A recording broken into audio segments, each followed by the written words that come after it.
గురువందనం చేసుకుందాం ఫ్రెండ్స్. లక్ష్మీనారాయణకు నా ఆత్మ ప్రణామములు. బ్రహ్మర్షి పితామహ పత్రిజీ దంపతుల నా ఆత్మ ప్రణామములు. సద్గురువులైన వంశీ మాస్టర్ దంపతుల నా ఆత్మ ప్రణామములు అండి. ఈరోజు మనము ఉద్యోగీత సారం గురించి చెప్పుకుందాము. అలాగే ఇంతటి అద్భుత అవకాశం ఇచ్చిన మణిమాల మేడంకు, అలాగే సద్గురు మూమెంట్కు నా కృతజ్ఞతలండి. ధన్యవాదాలు తెలుపుకుంటున్నాను. జూమ్లో, యూట్యూబ్లో వీక్షిస్తున్న నా ఆత్మ బంధువులందరికీ నా ఆత్మ నమస్కారాలండి. నాకే సహకరిస్తున్న మాస్టర్స్కు, అలాగే నా ఫ్యామిలీ మెంబర్స్ కూడా నా ఆత్మ ప్రణామాలండి. ఈరోజు మనము ఉద్యోగీత గురించి చెప్పుకుందామండి. ఉద్యోగీత అంటే ఆ, భగవద్గీత కంటే పెద్దదన్నమాట. ఆ, ఉద్ద భగవద్గీతలో 720 శ్లోకాలే ఉంటాయి, కానీ దీనిలో 1100 శ్లోకాలు ఉంటాయి అన్నమాట. నాకు తెలిసినంతలో కొన్ని క్వశ్చన్స్ అంటే అంటే ఏ, నాకు వచ్చాయన్నమాట ఇవి. అదే గీతలో మనకి ఏం అర్థమైందంటే ఈ పాయింట్ ఈ పాయింట్ అన్ ఈ పాయింట్ అని చెప్పలేను. ప్రతిదీ నాకు ఇష్టమే గీత అంటే. అర్జునుడి యొక్క తపన, ఆ జ్ఞాన తృష్ణ, ఆ శ్రీకృష్ణ పరమాత్మల వారి వివరణ మొత్తం ఉంటుందన్నమాట. అంటే ఎంత జ్ఞాన తృష్ణ ఉందో అన్ని క్వశ్చన్స్ వచ్చాయి, అన్ని సమాధానాలు ఓపిగ్గా చెప్పారు అర్జునుల వారు. అర్జునుల వారు మనస్సు, అంతరాత్మ కృష్ణ పరమాత్మల వారు. ఒక మనిషికి శక్తి ఉంది, యుక్తి ఉంది, యుద్ధం చేసే కెపాసిటీ ఉంది, యుద్ధం చేయగల కెపాసిటీ ఉంది. యుద్ధం చేయగల సమయం వచ్చినప్పుడు ఆ మనిషి ధర్మం వైపు ఉంటూ యుద్ధం చేశారు అర్జునుల వారు. మొత్తం ఇదంతా భగవద్గీతలోనే మనకి తెలిసిందనమాట. కానీ ఉద్ధవ్ గీత వేరే విధంగా ఉంటుందన్నమాట. అంటే మన మనస్సు, అంటే ఎవరి మనస్సు ఎలాంటి ఉద్దేశంతో పనిచేస్తుంది, అటువంటి అవకాశాలు విశ్వం మనకు చూపిస్తుంది అనేది భగవద్గీత. ఇదన్నమాట. మన మనస్సు, మన ఇంద్రియాలను మనం నిగ్రహించుకోవచ్చు. ఆ మనస్సు తత్వం, ఆ ఆత్మ ప్రణాళిక, ఆత్మతత్వం ఏముంటుంది, ఎవరి గురించి ఉంటుంది? లౌకికంగా మనకు తెలిసింది భగవద్గీత అయినా ఎన్నో గీతలు ఉన్నాయి. ఇదొక్కటే అనుకుంటాం, భగవద్గీత ఉంది అనుకుంటాం.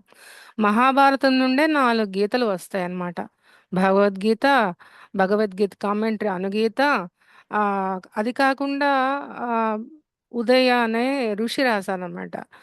బ్రహ్మ అనే ఋషి ఇచ్చిన 2 గీతలు కూడా ఉన్నాయి. అది భగవద్గీతలో 4 గీతలు ఉన్నాయన్నమాట.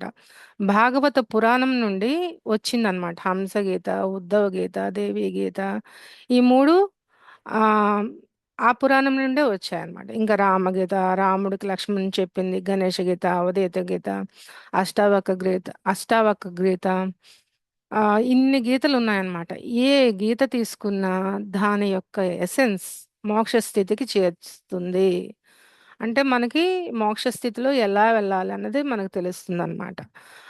అంటే అసలు ఈ ఉద్ధవుడు అసలు ఎవరు? శ్రీకృష్ణ పరమాత్మ వారికి ఇష్టమైన స్నేహితుడు మరియు మేనల్లుడు అన్నమాట. అచ్చం శ్రీకృష్ణ పరమాత్మ వారిలాగే ఉంటారు ఆయన. కానీ బృహస్పతి ప్రియమైన శిష్యుడు ఈయన ఉద్ధవుడు. కృష్ణుడు సాందీప మహాముని దగ్గర విద్యలు నేర్చుకున్నారు కదా, పల్లెల్లో నేర్చుకున్నారు ఆయన. ఈయన అంతా పట్టణంలో పెరిగారు ఉద్ధవుల వారు. కానీ ఉద్ధవుడు ఫస్ట్ టైం అంటే అతన్ని కృష్ణుని చూసినప్పుడు మహాజ్ఞాని అని తెలుస్తుంది అనమాట. శ్రీకృష్ణుడికి రథసారథ్యం కూడా చేస్తాడు ఉద్ధవుడు. కురుక్షేత్ర సంగమం యుద్ధం అయిపోయిన తర్వాత ఒక రోజు బ్రహ్మ, శివుడు అందరూ భూమి మీదకు వస్తారు. ఇంకా అయిపోయింది కదా కృష్ణ, నీ పర్పస్ ఈ భూమి మీద అయిపోయింది, ఇప్పుడు నువ్వు యథాస్థానానికి వచ్చేయి అని చెప్తారన్నమాట బ్రహ్మశివులు అన్నమాట. అప్పుడు ఉద్ధవుడికి శ్రీకృష్ణుడు ఇలా చెబుతాడు: ద్వాపరయుగం అంతం అయిపోతుంది, కలియుగం స్టార్ట్ అవబోతుంది. నా జన్మాంతరం చూశాను, నువ్వు నా సకుడుగా ఉన్నావు. ప్రతి ఒక్కరూ ఏదో ఆశించారు, కానీ నువ్వు మాత్రం ఏమీ ఆశించలేదు అని అంటారనమాట. అలాంటప్పుడు నీకు ఏదో ఒకటి ఇవ్వాలనుకుంటున్నాను, ఏదైనా కోరుకో అని ఉద్ధవుడికి శ్రీకృష్ణ పరమాత్మ వారు ఆ వరం ఇస్తారన్నమాట. కానీ ఉద్ధవుడు ఆలోచించి మొదట వద్దనుకుంటాడు అనమాట. కానీ నాకు ఆశ్చర్యం కలిగించే ఒక విషయం ఉంది, ఒక ప్రశ్న ఉంది. ఏ దానికి సమాధానం చెప్పు కృష్ణ అని చెప్తారనమాట. ఏంటి ఆ ప్రశ్న అని అడుగుతారు కృష్ణుల వారు. కృష్ణుడు చెప్పింది ఒకటి, చేసింది అందరికీ తెలిసిందే కదండీ! ఫ్రెండ్స్, కృష్ణుడు చెప్పింది ఒకటి చేస్తారు, చేసింది ఒకటి. అంటే ఎందుకంటే ఆయన చర్యల వెనుక ఉన్న సత్యాన్ని మనం గ్రహించలేం కనుక అటువంటిది ఉంటుందన్నమాట. అయితే యుద్ కృష్ణ, ఈ ధర్మయుద్ధం అన్నావు కదా! కానీ నీ పక్కనే ఉన్నా నేను, నువ్వు చూసే పనులు చూస్తున్నాను. ఏదో ఒకటి ఆలోచిస్తూ ఉన్నాను. ధర్మరాజు అసలు జూదంకి వెళ్ళారు కదా! అప్పుడైనా ఆపొచ్చు కదా! అంటారనమాట. అంటే మీరు చెబితే ధర్మరాజుల వారికి, నాయనా ఇది మాయతో కూడిన విద్య. మాయతో జూదం ఇది.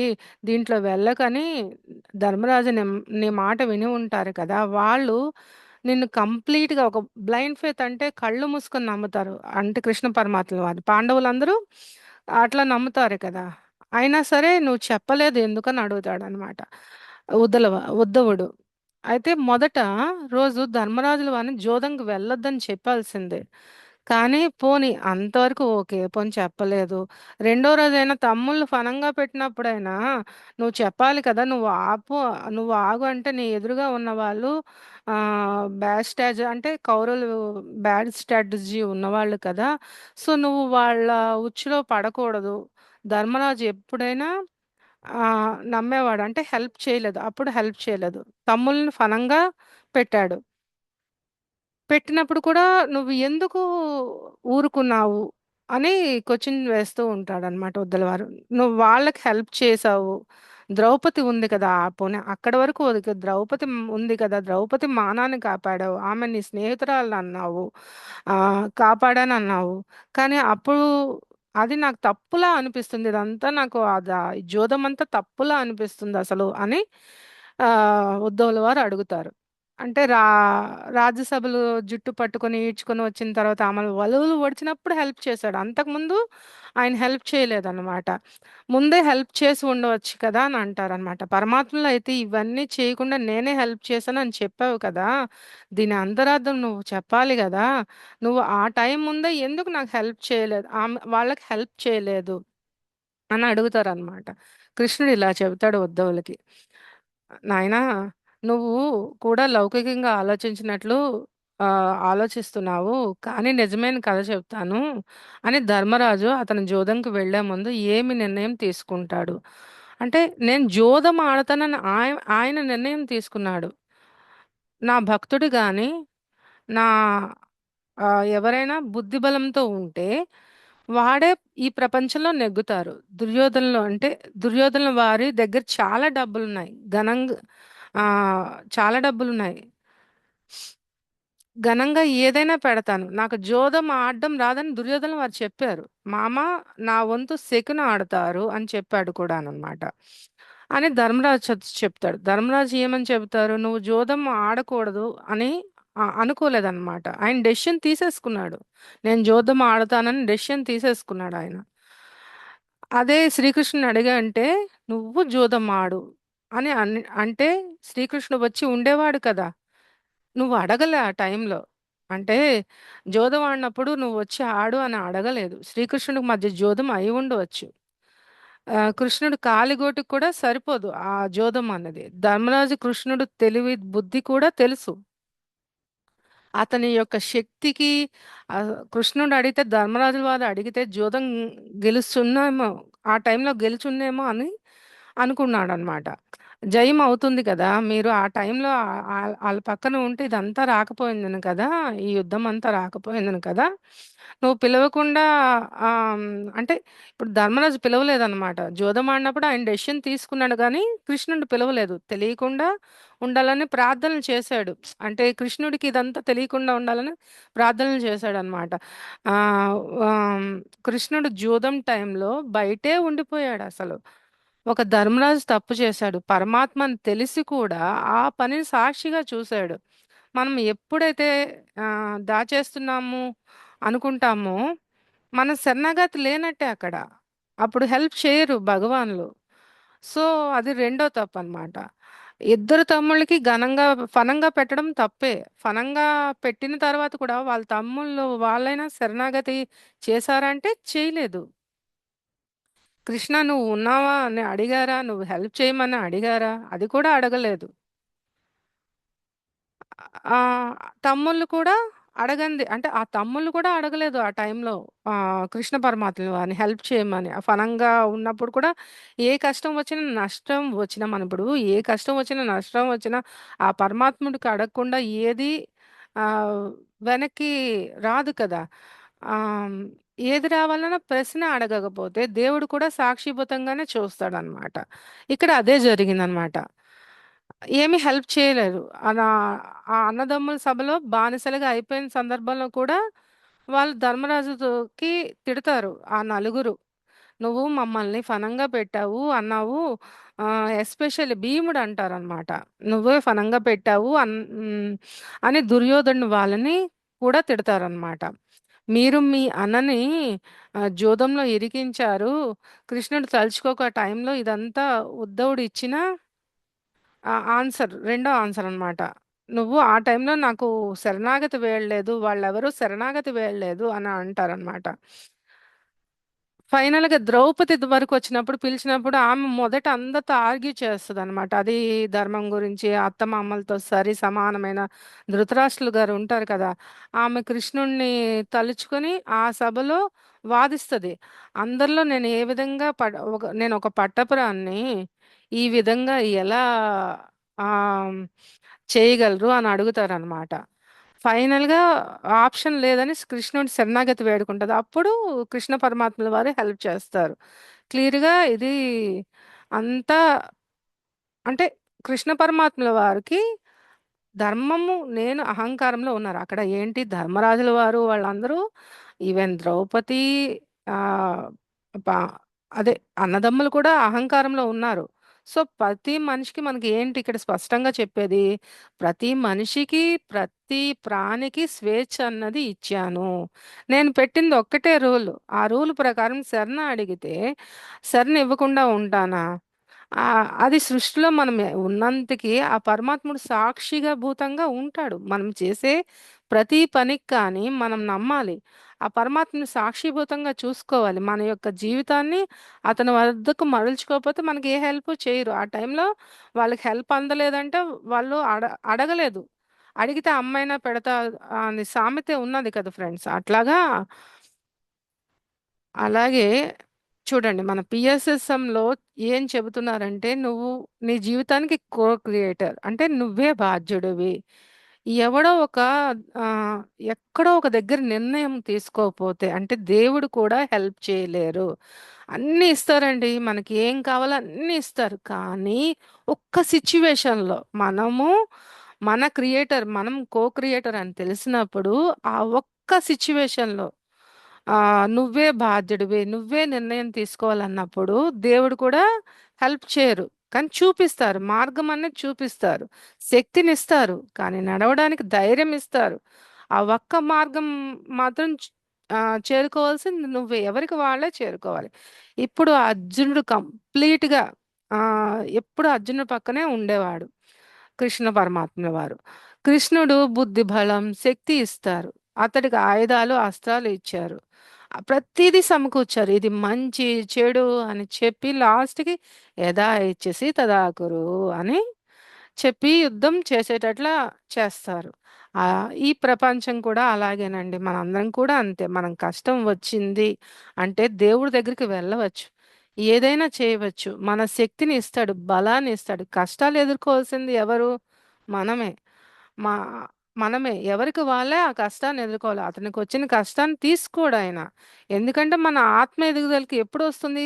కష్టమని తెలిస్తే కదా ఆత్మ ఎదుగుదల వస్తది. ఆ కష్టం నుంచే మనం లెర్నింగ్ లెసన్ నేర్చుకుంటాం. ఆ లెర్నింగ్ లెసన్ నేర్చుకున్నప్పుడే మనం ముందుకు వెళ్తాము. అలాగే మన కష్ట నష్టాలు ఎదుర్కొని అది అధిగమించినప్పుడే మనకు ఆత్మకు బలం కూడా వస్తదనమాట. ఇదంతా ఇంట్రడక్షన్ అండి. అంటే ఎలా క్వెషన్ అడిగారు? ఎందుకు అడిగారు? ఇవన్నీ ఉద్ధవుడు ఇంట్రడక్షన్. అంటే ఎక్కువ ఈ ఉద్ధవ్ గీతలో భక్తికే ప్రాధాన్యత ఇచ్చారండి. ఎందుకంటే మిగిలిన అన్ని విధాలైన భగవద్గీతలో కృష్ణుడు నీ కర్మలు ఏ విధంగా నిర్వర్తించాలంటే మాటలు చెబుతారనమాట. ఇలా ఇలా చెయ్యు, అలా చెయ్యి. కానీ ఫైనల్ డెసిషన్ మాత్రం తనకే వదిలిపెడతారు. ఎవరికి? అర్జునుల వారికి. అలాగే ఈ ఉద్ధవ్ గీతలో కూడా కృష్ణుడు భక్తి యోగ గురించి చెప్తాడనమాట. భక్తితో మనుషులు నా వైపు ఎలా నడవగలరు? అని చెప్తారు. ఇందులో ఎక్కువ అద్వైతంతో కూడినదే ఉంటదనమాట. ఇది చాలా 1100 శ్లోకాలు గాబట్టి, అన్ని శ్లోకాలు మనం ఇప్పుడు చెప్పుకోలేం. కొన్ని కథల రూపంలో, నాకు తెలిసిన కథల రూపంలో ఇప్పుడు మనము ఈ ఉద్ధవ్ గీతను డిస్కషన్ చేసుకుందామండి. అంటే ఈ మొదటి కథ ఏంటంటే, ఒక అడవిలో 2 పావురాలుంటాయండి. అదేం చేస్తుంటాయంటే, చాలా సంతోషంగా, ప్రేమగా ఉంటాయి. ఒక ఇల్లు, గూడు కట్టుకుంటూ వాళ్ళిద్దరి మధ్య మనస్పర్ధలు ఏమి ఉండవు. చాలా హాయిగా ఉంటారనమాట. ఆ ఆడపావురం ఏ కోరికలడిగినా మగ పావురం తీర్చేస్తూ ఉంటది. అతను ఎంత కష్టమున్నా, శరీరం కష్టపడినా, ఆవిడకి చేయాల్సిన ఆయన చేస్తూ ఉంటాడనమాట. ఇలా చేస్తూ ఉండగా ఒకరోజు గుడ్లు పెడతదనమాట. ఇద్దరు పిల్లలు పుడతారు. ఆ ఇద్దరు పిల్లల్ని చూసి ఇంకా వాళ్ళ మధ్య ప్రేమ, సఖ్యత అంతా పెరిగిపోతా ఉంటదనమాట. అయితే కొన్ని రోజులకి పిల్లలు తిండి పెట్టాలి కదా! మరి అక్కడ ఉంటే అవ్వదు గదా! పక్షులు అటు ఇటు తిరిగితే కదా వాళ్ళకి భోజనం, చిన్న పక్షులయ్యే పెద్దయినంత వరకు వాళ్ళకి భోజనం పెట్టాలి గదా! భోజనం పెట్టాలంటే భోజనం ఒకరోజు దొరకదు. దొరకపోయేసరికి ఇంకా ఎగిరిపోయి పావురాలు గూడును చేరుకుంటాయన్నమాట. ఒక ఆటవికుడు చూస్తాడనమాట. ఆ 2 పావురాలు, పిల్ల పావురాల్ని. పట్టుకునేటప్పటికి ఈలోగా అమ్మ పావురం వస్తదనమాట. చూడగానే నా ప్రాణంతో సమానమైన, నా ప్రాణం కంటే నా పిల్లలు ఎక్కువ అని వీటికి పట్టేసుకున్నాడు అని, నా పిల్లలు కాపాడడానికి ఈ ఆడపావురం వల చిక్కిపోతదనమాట. అంటే పిల్లల్ని ఎలాగైనా కాపాడేయాలని ఆ వలలో చిక్కుకుపోతదనమాట. ఇంకొంచెం సేపటికి మగపావురం కూడా వచ్చి అతన్ని ఇంకా బాధలు పెడతాడనమాట. ఆ! అదే ఆ మగపావురం వచ్చి ఇంకా బాధపడతాడనమాట. నా ప్రాణ సమానంగా నా భార్యని నేను చూసుకున్నాను. నా భార్యకు, పిల్లలకి నేనంటే చాలా ఇష్టము. నా భార్యకు నా పిల్లలు అంటే మరీ ఇష్టము. నా భార్య, పిల్లలు అందులో చిక్కుకొని పోయారు. నా జీవితం అంతా వృధా అయిపోయింది. వృధా చేసుకున్నాను. అక్కడ ఏడుస్తూ ఉంటాడనమాట. నేను త్యాగం చేసుకుంటూ ఆ వలలోకి వెళ్ళిపోతాను అని నేను వెళ్ళిపోతాను అనుకుంటాడనమాట. వాళ్ళు లేనిది నేనెందుకు అని మగపారం కూడా వెళ్ళిపోతది. ఇప్పుడు ఇక్కడి నుంచి మనం ఏం నేర్చుకోవాలంటే ఫ్రెండ్స్, ఈ కథ నుంచి మనం ఏం నేర్చుకోవాలంటే, గృహస్థ ఆశ్రమం రూల్స్ ఉంటాయి గదా! భార్య పిల్లల కోసం బతుకుతూ ఉంటారు. అట్లాగే వాళ్ళకి ఏది కావాలో, వాళ్ళకి ఏం లేకపోతే వాళ్ళకి ఏం కావాలో అది చూస్తూ ఉంటారు. వైరాగ్యం, మోక్షం, ఇప్పుడు మనం ధ్యానం చేస్తున్నాం, జ్ఞానంతో ఉన్నాము. వైరాగ్యం గురించి తెలుసు, మోక్షం గురించి తెలుసు. వాళ్ళ టైంకి వచ్చింది, వాళ్ళు వెళ్ళిపోయారు అనుకుంటాం. అది ధ్యాన స్థితిలో ఉంటాం. కానీ ఇప్పుడేంటి, ఎల్‌కేజీ తర్వాత యూకేజీ అంటే ఒక తర్వాత నుంచి ఇంకో క్లాస్‌కెళ్తాం. అట్లాగే ఈ ఆశ్రమ స్థితులన్నీ పూర్ణాత్మని చేరుకోవడానికే. అందుకని మనం వైరాగ్య స్థితిలోనే మోక్షంకి దగ్గరగా ఉండాలి. ఒక ప్లేస్‌కి వెళ్ళాలి ఫ్రెండ్స్. ప్లేస్‌కి వెళ్ళాలంటే రకరకాల వెహికల్స్ తీసుకుంటాం. ట్రైను, ఆటో ఎక్కుతాం. ఆ ప్లేస్‌కి వెళ్తాం. ఆ ప్లేసు ఆ గమ్యం చేరడానికి ఎవరి స్థితిగతులు బట్టి ఎవరు ఏరోప్లేన్‌కెళ్ళాలనుకుంటే ఏరోప్లేన్‌కెళ్తారు. ట్రైన్‌కెళ్ళాలనుకుంటే ట్రైన్‌కెళ్తారు. ఆటో ఎక్కి ఎన్నో ఎక్కుతామనమాట. ఆ డెస్టినేషన్ చేరడానికి. అట్లా కానీ పావురం ఏంటంటే అక్కడేమనుకుంది, గమ్యమే ఆ బస్సే, ఆహ్, ఈ శరీరమే శాశ్వతం అనుకుందనమాట. ఆ బస్సు ఆ గమ్యం అనుకుందనమాట. ప్రయాణం డెస్టినేషన్ వరకు తీసుకెళ్తారు కదా! ఈ ఆశ్రమంలో వచ్చిన బాధ్యతలు ఉంటాయి. సృష్టిని పెంచాలి. నీ పిల్లల్ని అందరిని సమంగా చూసుకోవాలి. విద్యా బుద్ధులు నేర్పించాలి. నేర్పిస్తూ నీ గమ్యం వైపు వెళ్ళాలి. అంటే పూర్ణాత్మ స్థితిని చేరుకోవాలి. ఇక్కడ మనకేంటంటే వ్యామోహం, డిటాచ్‌మెంట్‌తో ఉండాలి. అంటే పావురం చేసింది ఆహ్, అక్కడ ఆమె ఆత్మస్థితిని బట్టి చేశారామె. అలాగే శ్మశాన వైరాగ్యం అందరూ చనిపోయిన తర్వాత రాకూడదు. అంటే జీవించి ఉండగానే మనకి వైరాగ్యం రావాలి. అంటే జీవన్ముక్తి రావాలి. నా పిల్లలు లేరు కదా! నేను కూడా ఉండను అనుకోకూడదు గదా!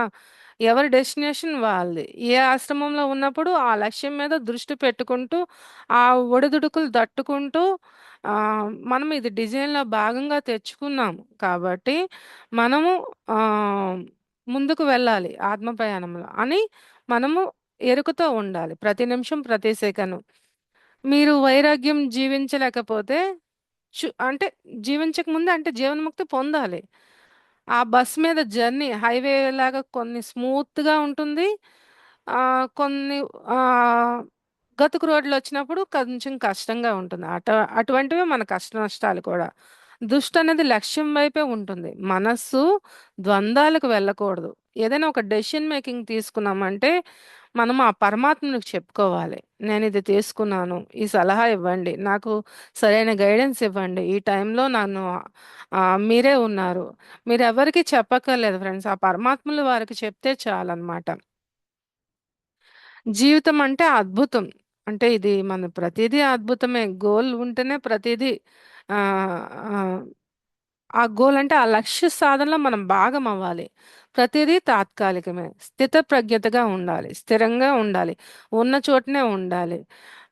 ఉన్న చోటు నుంచే పరిస్థితులు మార్చుకుంటూ ఉండాలి. నీ లోపల నువ్వు ప్రయాణం చేస్తూ, నీ లోపల ఏమున్నదో అనే స్థితిగతులు మనం తెలుసుకోవాలి.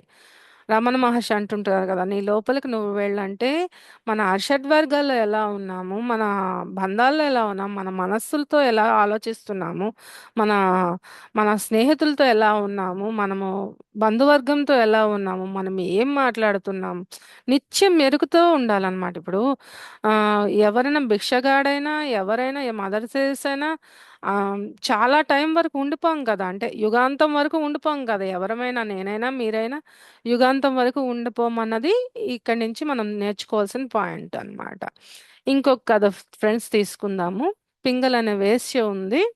ఈవిడ విదేహ దేశంలో ఉంది. అయితే ఆవిడ రాజుల కల్లో నర్తకి వీటిలను ఆనందపెట్టడం ఆమెకు బాగా తెలుసు.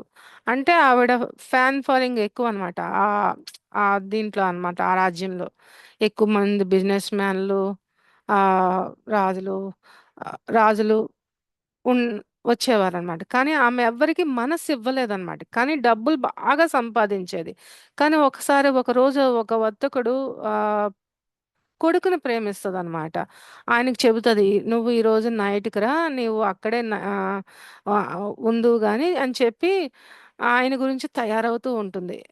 తయారయ్యి ఎంత వెయిట్ చేసినా రాకపోయేసరికి ఆ అర్ధరాత్రి అట్లా నడుచుకుంటూ రోడ్డు మీదకి వెళ్తది. ప్రతిరోజు ఎవరో ఒకరు ఉండేవారు ఆమెతో. ఇన్ని రోజులు డబ్బుల గురించి పని చేసింది. నేను మానసికంగా ఒకరిని దగ్గర అవ్వాలనుకున్నాను. ఆయనకి దగ్గర అవ్వలేకపోయాను అని బాధ వస్తదనమాట ఆమెకి. అందరూ ఈవిడ్ని కోరుకున్నారే గానీ, ఈవిడెవ్వరిని కోరుకోలేదు. అంత కష్టపడి అలంకరించుకున్న శరీరాన్ని చూసుకొని ఆమె చూసుకుంటది. ఆమెకి ఏమనిపిస్తదంటే, అబ్బా! ఈ మాంసం ముద్దని పెట్టి నేను పోషించానా? అలాంటిది ఇంత ఘోరం అనిపిస్తుందా? ఆమెకు ఆ క్షణంలో అంత ఘోరంగా అనిపిస్తుంది. ఇప్పుడు వరకు నా చైతన్యం నేను తెలుసుకోలేదా? నా జీవితం ఇంత వృధా అయిపోయిందా? అనుకున్నదనమాట. అక్కడ మనమేంటంటే, మనం ఇక్కడ ఈ కథ నుంచి మనమేం నేర్చుకోవాలంటే, ఆవిడకి జ్ఞానోదయం అయింది. ఏంటి? ఇది శాశ్వతం కాదు. ఏది శాశ్వతం కాదు. అంటే ఇప్పుడు చూడండి ఆ! పరమాత్మల వారే శాశ్వతం అని మనకు తెలుస్తది కదా! అట్లాగా ఈ యోగి వేమన్ కూడా ఒక ఎగ్జాంపుల్ ఉంది. జ్ఞానోదయమైన రోజు వాళ్ళ వదిన దగ్గర జ్ఞానోదయం అయినప్పుడు కదా ఏది శాశ్వతం కాదని తెలుసుకున్నారనమాట. ఇదంతా మూన్నాళ్ళ ముచ్చటేని ఈ జీవితం అంతాన అశాశ్వత ప్రపంచం గురించి జ్ఞానోదయం అవుతుంది అప్పుడు. చిన్న ఆశ నుండి పెద్ద ఆశకి పెద్ద తేడా ఏముండదు. మనకి చిన్న ఆశ ఉండొచ్చు, పెద్ద ఆశ ఉండొచ్చు. పెద్ద తేడా ఏముండదు. ఇంద్రియాలతో చేసే పని ఏదైనా మనకి వెగటు పుట్టిచ్చేటట్టు ఉండాలి. అంటే దీనికి ఎగ్జాంపుల్‌గా ఒక ఐస్ క్రీమ్ తీసుకున్నామండి. ఐస్ క్రీమ్ తీసుకుంటే కొంచెం తింటాము. అలానే అలా తింటే అది వెగటు పుడతది కదా! ఇప్పుడు ఒకటి తింటాం, 2 తింటాం, 3 తింటాం. పోనీ కొంచెం తింటాను, కొంచెం తింటాం. నాలుగోసరికి మనకు వెగటు పుడతది కదా! ఐస్ క్రీమ్ వద్దనుకుంటాం కదా! అట్లాంటి వెగటు పుట్టాలి. మనము ఇంద్రియాలతో చేసే కర్మలు ఏవైనా సరే అటువంటి వెగటు పుట్టాలి. అలాగే ఆ వేశ్య విషయంలో కూడా ఇంతమంది వీటిలు వచ్చినా సరే ఆవిడకుండేది ఒక్క శరీరమే. వాళ్ళందరూ ఒకే రకమైన వ్యామోహంలో ఉన్నారు. కానీ ఈమె వేరే ఒకరి మీద వ్యామోహం పడితే అప్పుడు బుద్ధి ఆలోచన ఆమెకు మొదలైంది. ఏమిటి ఆశకి కారణం అసలేంటి? నాలో ఉన్న చైతన్యాన్ని నేనెప్పుడు చూసుకోలేదే. నా జీవితం అంతా వాళ్ళు రావడానికి ఎంకరేజ్ చేశాను. అంటే నా ఆశను బయట పెడతారో, ఎప్పుడు ఎనర్జీ అంతా వృధా అయిపోతుందో, ఆ టైంలో మనకి జ్ఞానోదయం కలుగుతది. ఈ ఆశల వెనకాల పరిగెట్టి, గెలిపో, ఏదో హ్మ్, చీరో, సినిమా అనుకో ఇంకో మీద పెట్టామనుకోండి. అంటే నాకిది కావాలి, చీర కావాలి, అది కావాలి, ఇది కావాలని పెట్టుకున్నామనుకోండి. అదే ఆశ అన్నది ఎంతవరకు కావాలో అంతవరకే. ఏది అవసరమో అదే కావాలి. ఇప్పుడు మనం ఒక్కొక్కసారి కప్‌బోర్డ్‌లు తీసినప్పుడు కుప్పలు కుప్పలుగా ఒక్కొక్కసారి బట్టలు ఉండిపోతాయన్నమాట. అప్పుడు వస్తది ఏందబ్బా! ఇన్ని కొనేసానా? ఎప్పుడు తెలియకుండా కొనేసాను అనుకుంటాం అనమాట. అట్లాంటిది అందుకే ఎరుకతో ఏది కావాలో అది కొనుక్కుంటే బెటర్ అనమాట. అంటే ఇప్పుడు మనము ఈ ఆనందమంతా బయటే చూస్తున్నాము. లోపల చూసుకోవాలి. మెడిటేషన్ చేసేటప్పుడు మనలో మనం ఆనందంగా ఉంటున్నాము. ఆరోగ్యం వస్తుంది. అంటే చాలామందికి మెడిటేషన్ కుదరకపోవచ్చు. అయినా సరే హ్మ్. ఎందుకు కుదరట్లేదంటే శరీరం అలసిపోవడం వల్లో, మనసు పరిగెట్టడం వల్లో అట్లా మనం మనకి ఆ మెడిటేషన్ కుదరదనమాట. ఈ భూమి మీద గంట సేపు ధ్యానం చేస్తే సూక్ష్మ తలాల్లో 10,00,000 గంటలకు సమానం అన్నమాట. ఇంకొక ఎగ్జాంపుల్ తీసుకుందాం అంటే ఇంకొక కథ తీసుకుందాం. ఒక స్వామి ఉన్నారు. కొన్ని సంవత్సరాలు తపస్సు చేసి అన్నీ సాధించేసాడు అనుకుంటాడనమాట. అంటే ఇల్లుని వదిలేసి, పెళ్ళాన్ని వదిలేసి, పిల్లల్ని వదిలేసి, కర్తవ్య బాధ్యతలు వదిలేసి ఒక్క తపస్సు గురించి వెళ్ళిపోయి అన్నీ సాధించేసాను అనుకుంటాడు. చాలా సంతోషంగా అన్నీ సాధించాను. అరిషడ్ వర్గాలు నేను జయించేసాను. అన్నీ చేసేసుకున్నాను అనుకుంటాడు. జాతరలో సంతోషంగా తిరుగుతూ ఉంటాడు. స్వామి ఉన్నప్పుడు ఆశ్రమంలో ఉన్నప్పుడు స్వామి, స్వామి అంటాం. అదే మనము అందరూ జనుల మధ్య ఉన్నప్పుడు స్వామి పని స్వామిదే, ఎవరి పని వాళ్ళదే. అట్లాగే ఒక చిన్న పిల్లవాడు చూడకుండా ఆయన కాలు తొక్కేస్తాడు. సర్రని కోపమొస్తది. సడెన్ కోపమొస్తే అప్పుడనిపిస్తదనమాట ఆయనకి. అయ్యో! ఇంత తపస్సు చేశాను. అరిషడ్వర్గాలను జయించుకున్నాను. ఆ చిన్న పిల్లవాడు కాలు తొక్కితే నేనెంత కోపమైపోయాను. ఇప్పుడు నాకు అసలు ఇది లేదు అని ఆయన అనుకున్నప్పుడు పశ్చాత్తాపం వచ్చుకుంటది. అంటే ఎవరిని తిట్టినా పట్టించుకోవు. సంసారంలోనే ఉంటే నిర్వాణం అంటే ఆనందం నీలోనే ఉంటుంది. నీ లోపలే నువ్వు ఉన్నప్పుడు నువ్వు ఆనందంగా ఒక అడవిలో ఉన్నా, మనం ఒక ఇంట్లో ఉన్నా, ఒక కుటుంబంలో ఉన్నా, ఒక సమాజంలో ఉన్నా మనం ఆనందంగా ఉండగలము. నీతో నువ్వు ప్రశాంతంగా ఉన్నప్పుడు నువ్వు ఆనందంగా ఉండగలవు. అలాగే ఏమైందంటే మనసనేది తదాప్యం పొందిపోతుంది. ఇది కరెక్ట్ అనుకుంటుంది. మన మనస్సు ఉన్నతిని మనమే పతనం చేసుకోవాలి ఎప్పటికప్పుడు. ఇంకా సంసారంలో ఉంటూనే నిర్వాణం సాధించాలి. ఏదైనా ఈ సంసారంలో ఉంటేనే అరిషడ్ వర్గాలను మనం మనం అదుపులో పెట్టుకొని నువ్వు ఉన్న చోటనే స్థిరంగా ఉంటూ నీకు ఏ కష్టం వచ్చినా నువ్వు స్థితప్రజ్ఞతగా ఆశా వ్యామోహాలు పోకుండా ఆ వ్యామోహాలను విచారణ చేసినప్పుడు ఆ సెల్ఫ్ రియలైజేషన్‌లో ఉన్నప్పుడు ఆహ్, మనకి పరమాత్మ ఉన్నాడు. పరమాత్మ సహాయం చేస్తాడు. ఆ టైంలో మనం ఏ కష్టమొచ్చినా ధ్యానంలోనే చెప్పుకోవాలే తప్ప, వేరే వాళ్ళకి చెప్పకూడదు. వేరే వాళ్ళకి చెప్తే వాళ్ళ ఆత్మస్థితి ఎట్లా ఉంటదో మనకు తెలీదనమాట. వాళ్ళు ఏ విధంగా తీసుకోగలుగుతారో అన్నది తెలీదు. అందుకని మనం జీవించి ఉండగానే జీవన్ముక్తి పొందాలంటే ఆహ్, ఆశా వ్యామోహాలకు పోకూడదు. అలాగే కర్తవ్య నిర్వహణలో ఉండాలి. సజ్జన సాంగత్యం చేయాలి. ప్రబోధాలు వినాలి, ప్రబోధాలు చెప్పాలి, ధ్యానం సాధన చేయాలి, నిరంతర ఎరుకతో సెల్ఫ్ రియలైజేషన్స్‌తో ఉండాలి. ఇదండి ఉద్ధవ గీత సారం అండి. సంసారంలోనే ఉంటూనే నిర్వాణం సాధించాలి. ఏదైనా ఈ సంసారంలో ఉంటేనే మనకి సాధించగలము అన్నది ఇదండి. థ్యాంక్ యూ అండి. ఇంతటి అద్భుత అవకాశం ఇచ్చిన సద్గురు మూమెంట్‌కి, మన్మా మ్యామ్‌కి ఆహ్, థ్యాంక్ యూ అండి. థ్యాంక్ యూ అండి. యూట్యూబ్‌లో, జూమ్‌లో వీక్షిస్తున్న ఆత్మ బంధువులందరికీ మరొకసారి ఆత్మ ప్రణామాలు తెలుపుకుంటున్నానండి. థ్యాంక్ యూ అండి. Thank you madam.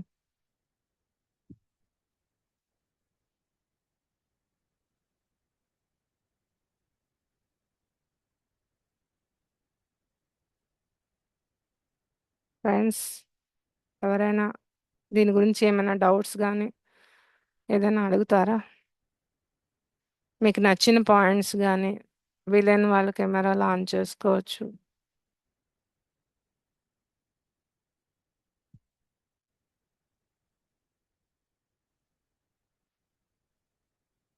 ఎవరు మాట్లాడరా? ఎవరికి అర్థం కాలేదా?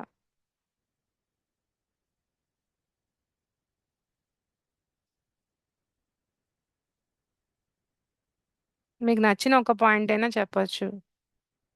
ఏమైనా డౌట్ ఉన్నా అడగవచ్చు.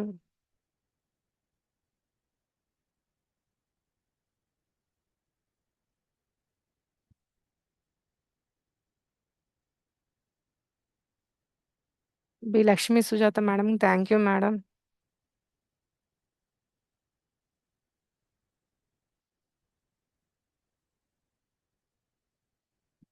ఇంకా ఫ్రెండ్స్ ఎవరైనా మాట్లాడతారా?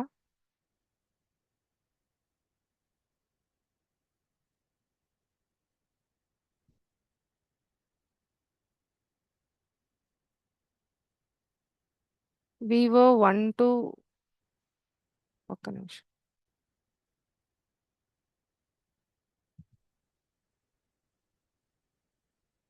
మర్చిపోయినా.